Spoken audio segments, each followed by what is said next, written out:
I beat Scarlet and Violet using only Pokemon cards. Hi everyone, back when I was only getting 20 views in the earlier days of my channel, I started a series where I pull Pokemon cards and try to beat Scarlet and Violet. This is episode 3 in the series, so I highly encourage you to check out episode 1 where I explain the rules because I created it myself.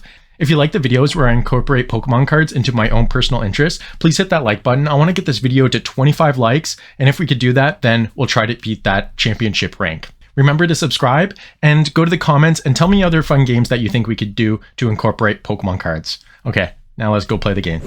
Hello everyone, and welcome back to the third episode of the Pull and Play Challenge, playing Pokemon Scarlet. A quick recap of last time. So last time we ended up getting a Fergaraf by getting Twin Beams for our Girafarig at level 32.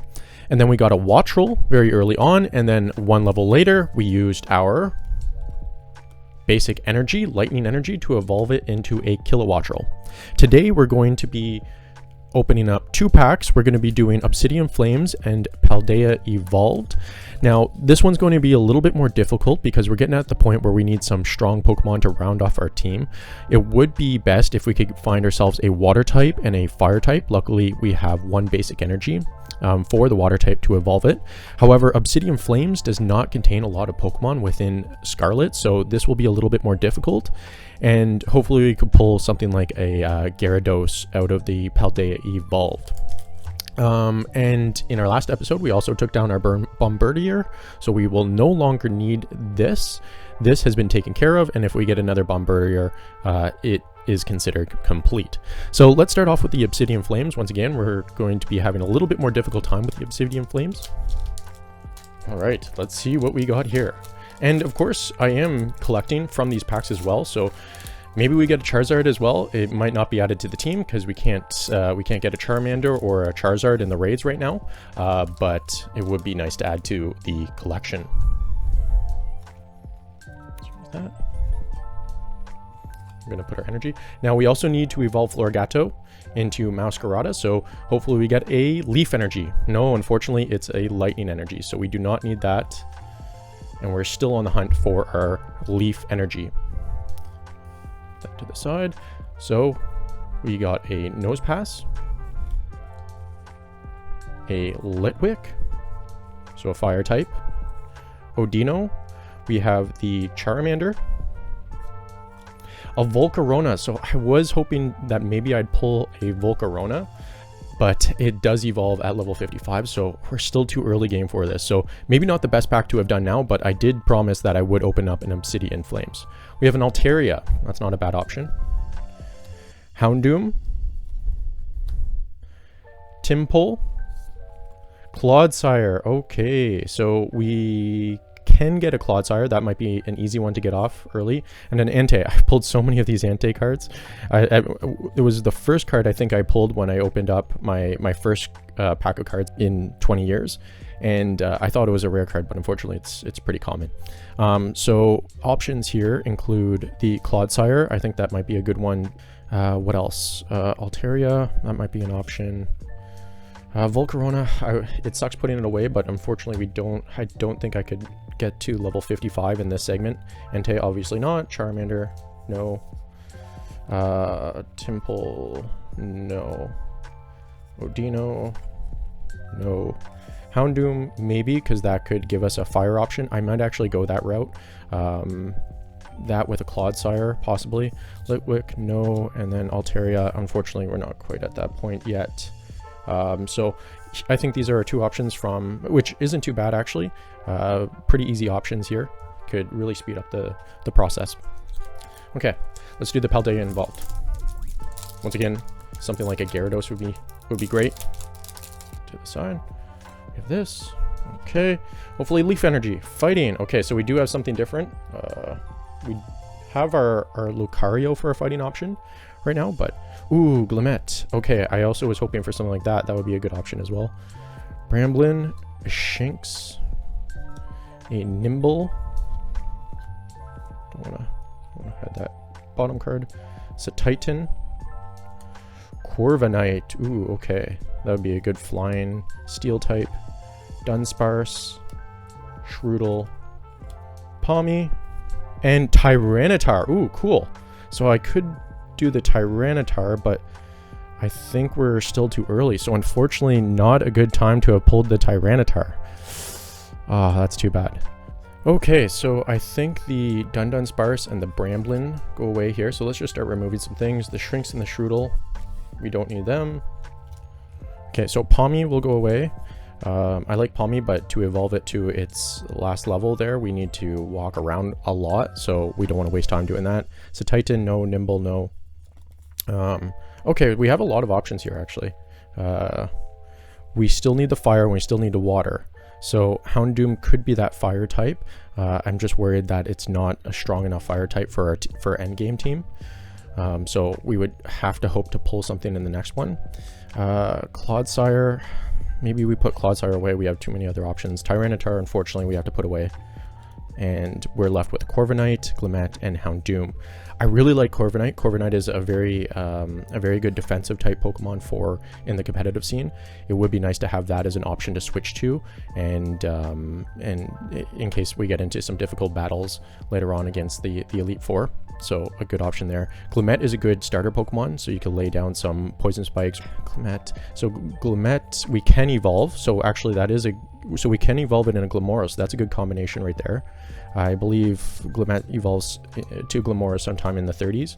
So maybe we go with these two options. Corviknight. So Corviknight evolves at level 38. So we will have to get a lower level Corvisquire or something like that is the previous level.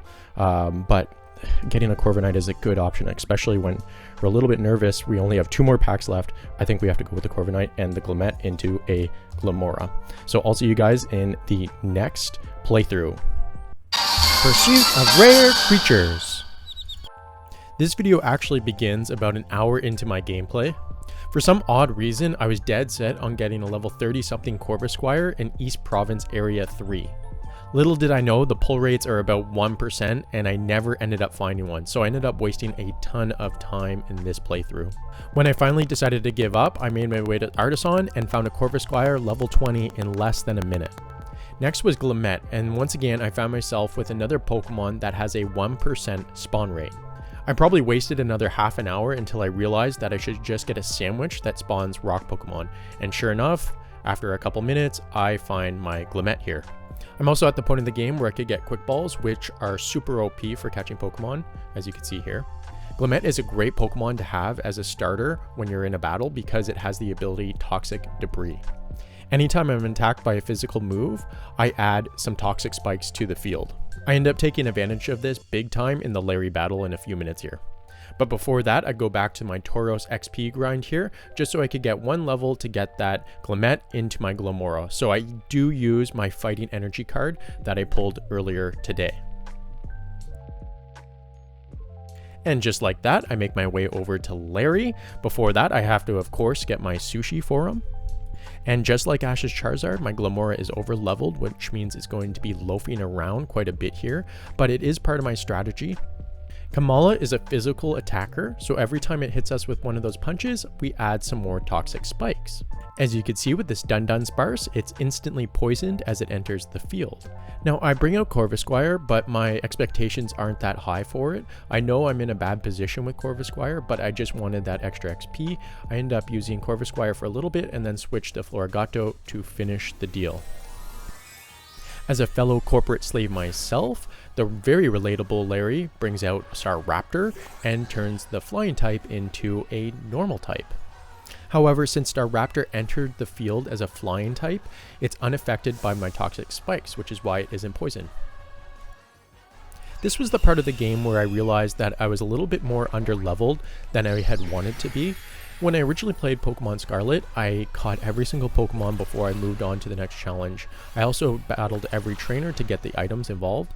This time around, we're trying to go as quickly as possible, so the only battles that I've been participating in is, of course, the Tauros, my rival, and the Gym Leaders.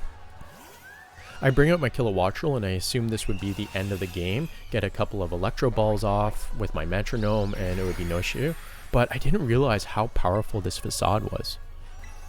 But I keep chipping away using my Electro Ball. It doesn't take it out here, but it does give me an opportunity to switch into a Pokemon and pray to God that my speed is high enough to get that first attack off.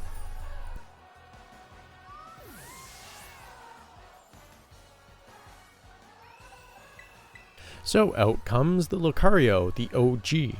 Remember when I first got Riolu and told you that the speed down wouldn't be an issue because I'd be over leveled? Well, that obviously isn't the case, and Staraptor beats me to the race here. That being said, I get my Aura Sphere off here and I take the battle against Larry. After beating Larry, my priority now becomes evolving that Corvisquire into Corviknight at level 38. And at level 32, we have a lot of work to do. And the Tauruses aren't giving us as much XP as we had originally got, since we're now a little bit over leveled. So where else other than the Chansey farm? If you didn't know, in Pokemon Scarlet and Violet, Chanseys appear as a low spawn rate in North Province Area 3.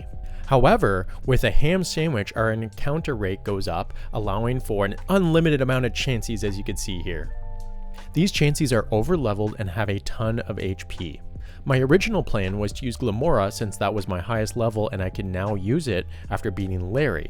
However, it wasn't doing a ton of damage, and every time I got Chansey low enough, it would use Soft Boil and recover all of its health. I needed a strategy to take out these Chanseys in 2 hits before I could use Soft Boil, so I used my big brain again, as I've done many times before, to use Calm Mind 3 times and then attack with Aura Sphere. That ended up working. I got a ton of XP really quickly and got Corvisquire evolved into Corviknight, and I got Floragato to a point where it could evolve into Masquerada. However, I didn't allow it to evolve because I still do not have that leaf energy. After about a 20-minute Chansey farm, I get my Pokemon to the low 40s, allowing me to finally take on none other than Rhyme. Rhyme is the only double battle in this game, so I send out Kilowattrel and Lucario to start the battle. After taking out Mimikaiyu's Disguise, which allows it to take 1 hit without any damage, I managed to get off a Metal Claw, which takes out Mimikaiyu, and I continue using Electro Balls on the Banette. Kilowattrel is having a really tough time against this Banette. It ends up going down here very shortly. This ends up being one of the most difficult battles I've played in modern Pokemon. A big part of it, of course, is the challenge itself. And by that, I mean I don't have access to the Pokemon that I would normally use in a normal run of Pokemon Scarlet and Violet. For instance here, we're battling Ghost Pokemon, and normally we'd have some Dark Pokemon available to take this gym on. Unfortunately, I don't have any of that at the moment. I do have that Farigiraf who has Crunch, but it not having a stab dark move, as well as being a normal psychic type, which is obviously not a good matchup against Ghost Pokemon, I do have significant difficulties with this battle. I now bring out my Glimmora, who takes out the Banette finally, with a little help from our Kilowattrel earlier on. It's really when Toxtricity comes out where I start to run into some problems here. But before we see any of that, we need to get that Terra music going, baby. Let's go! And we got Rhyme to drop the beats on this one, baby. Let's go! Yeah! Oh, and another thing I need to be careful about here is that Houndstone. So every dead party member in Rhyme's party, which is now at 2, its damage on a particular move goes up significantly. It is a broken move and it has been removed from competitive play as a result. However, it's not removed from Rhyme, that's for sure. I'm going to let this battle play out for a bit, but I want to remind you to like this video if you're enjoying these challenges. I feel like I've created something that no Pokemon creator has done before with these challenges, specifically with Pokemon cards.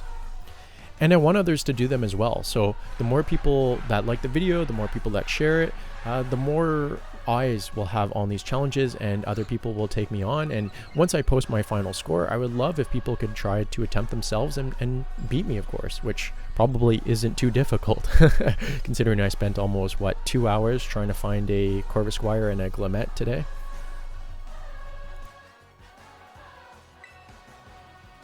Both my Glimmora and my Lucario end up going down here, so I end up skipping the video a little bit here to bring out my Corviknight and my Farigiraf. As I had mentioned, my Farigiraf does have that Crunch. Unfortunately, it's not quick enough for this Toxtricity, so it ends up going down very quickly because of its very poor normal and psychic typing against these Ghost Pokemon. But Once again, our saver Florigato comes out and saves the day from a very, very close battle. Who needs Meowscarada, right?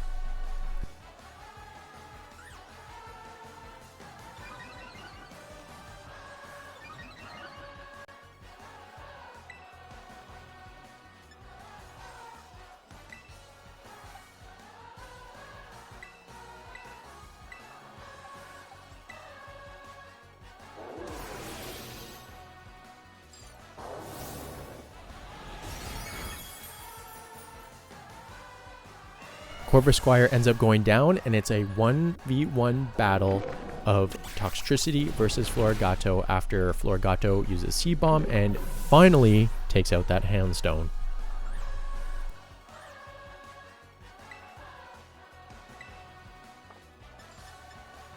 And boy, is it ever close here. I'm going to use Seed Bomb, hoping that that takes out the last of Toxtricity.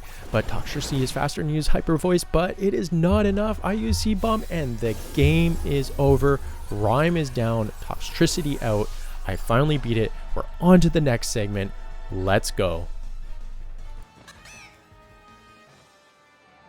Just a reminder, we have one more challenge video left. I'm going to be taking on the last 2 gym leaders and then taking on the championship rank. I made it to 6.5 hours in this segment, and remember to subscribe so that you guys are aware of the next challenge video when it comes out and you could see all 4 in action. Thank you very much. Bye for now.